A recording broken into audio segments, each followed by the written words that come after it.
జాగ్రత్తల్లో పేదరికాన్ని నిర్మూలిస్తే బాగుంటుందని నా నమ్మకం. ఈ అవకాశం ఇచ్చినందుకు థ్యాంక్ యూ వెరీ మచ్. ధన్యవాదాలు రవి గారు. ఇదే అంశాన్ని బలపరచడానికి తాడికొండ శాసనసభ్యులు తెనాలి శ్రావణ్ కుమార్ గారిని మాట్లాడవలసిందిగా కోరుతున్నాం.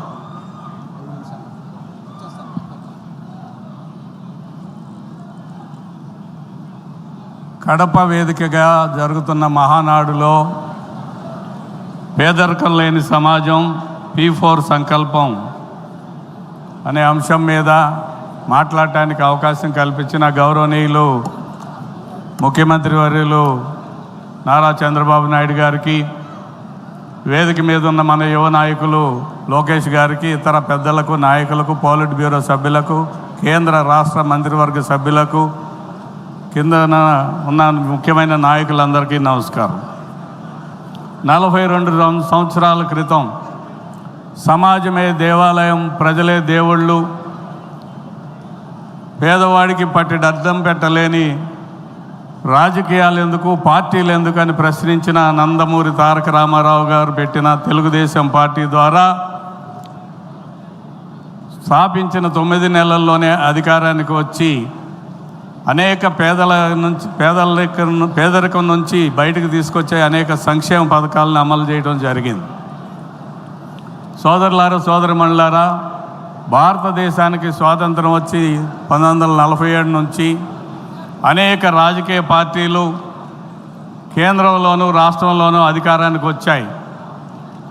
అనేక రకాలుగా ప్రయత్నాలు చేశాయి, అనేక నినాదాలు ఇచ్చారు. గరీబీ హటావో అని కొంతమంది అంటే, కొన్ని పక్షాలంటే అంత్యోదయ పథకాన్ని ప్రవేశపెడుతున్నాం, పేదలను ఆదుకుంటామని పెట్టిన పార్టీలు కూడా ఉన్నాయి. ఇవన్నీ కూడా కొన్ని పరిమితమైన ఫలితాలు మాత్రమే ఇచ్చాయి.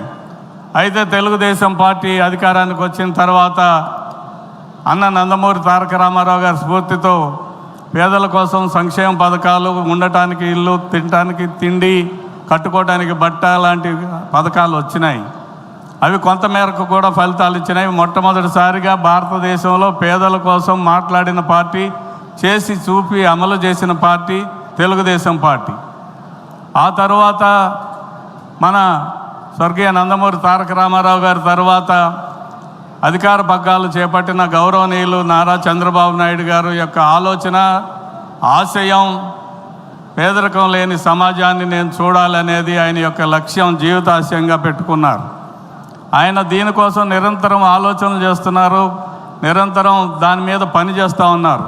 అపారమైన పరిపాలన అనుభవాన్ని దృష్టిలో పెట్టుకొని, అంతేకాకుండా ఈ పేదరికం లేని సమాజాన్ని చూడాలనే లక్ష్యాన్ని సాధించడంలో భాగంగా అనేక రకాలైన పథకాలని రూపకల్పన చేశారు. గతంలో ముఖ్యమంత్రిగా ఉండగా ఇది మహిళా శక్తి ద్వారా సాధించవచ్చని ఒక ఆలోచన చేసి సెర్ప్ అనే సంస్థను పెట్టారు, పేదరిక నిర్మూలన సంస్థ దాని పేరు. ఆ సెర్ప్ ద్వారా ప్రయత్నాలు చేశారు.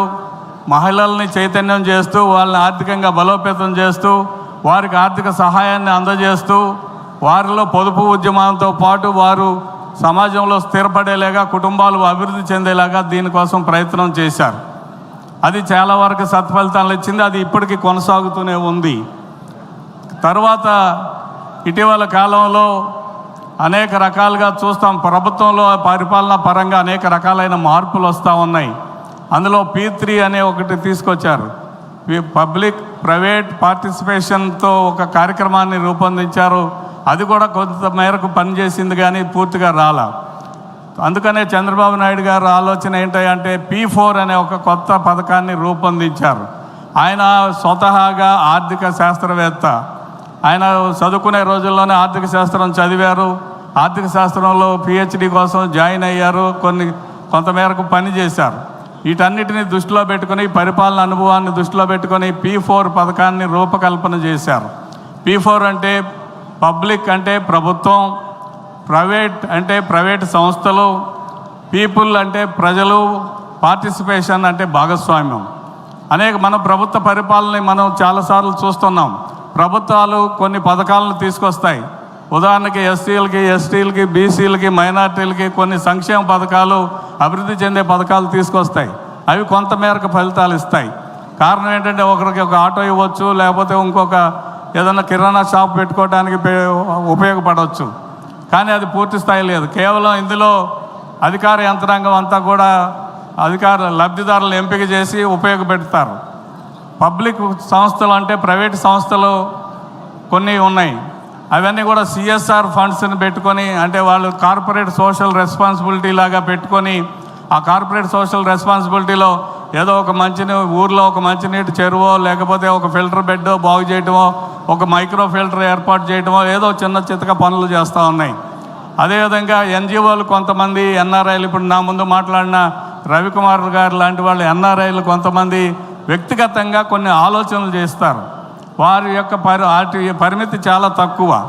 దీన్ని దృష్టిలో పెట్టుకొని ఈ ప్రభుత్వాన్ని, ప్రైవేట్ సంస్థల్ని, అదేవిధంగా ప్రజల్ని భాగస్వామ్యం చేయాలనే ఏకైక లక్ష్యంతో గౌరవనీయులు ముఖ్యమంత్రి చంద్రబాబు నాయుడు గారు P4 పథకాన్ని ప్రవేశపెట్టారు.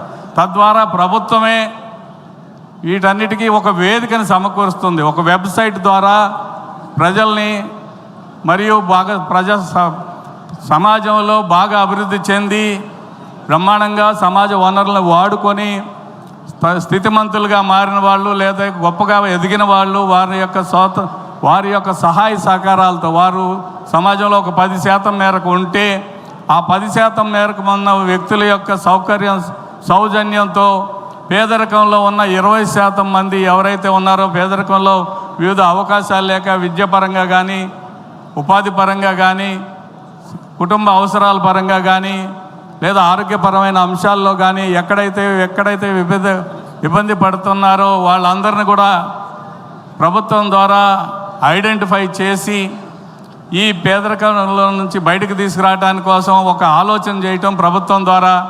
డబ్బున్న వాళ్ళు లేదా ఆర్థికంగా పైకి వచ్చిన వాళ్ళని 10%, 20%తో కలిపి వారికి ఒక ప్రణాళిక తయారు చేసి వారి ద్వారా వీళ్ళు అభివృద్ధి చేయడానికి ఆలోచన చేయటమే ఈ P4 అనేది.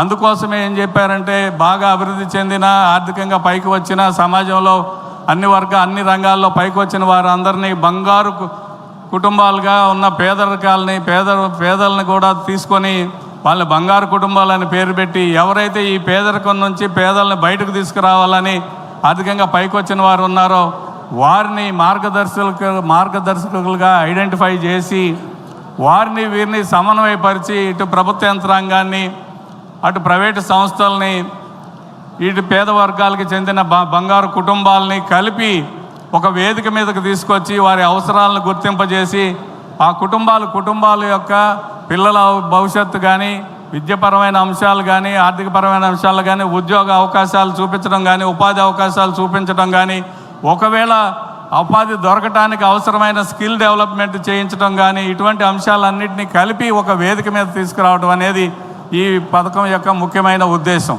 దానికోసం రాష్ట్ర ప్రభుత్వం 3-4 అంచెలుగా ఈ పథకాన్ని అమలు చేస్తూ ఉంది. రాష్ట్ర స్థాయిలో ముఖ్యమంత్రి గారు చైర్మన్గా ఉంటారు. రాష్ట్రంలోని సెక్రటేరియట్లు, చీఫ్ సెక్రటరీలు, ఇతర డిపార్ట్మెంట్ హెడ్స్ దానిలో భాగస్వామ్యంగా ఉంటారు.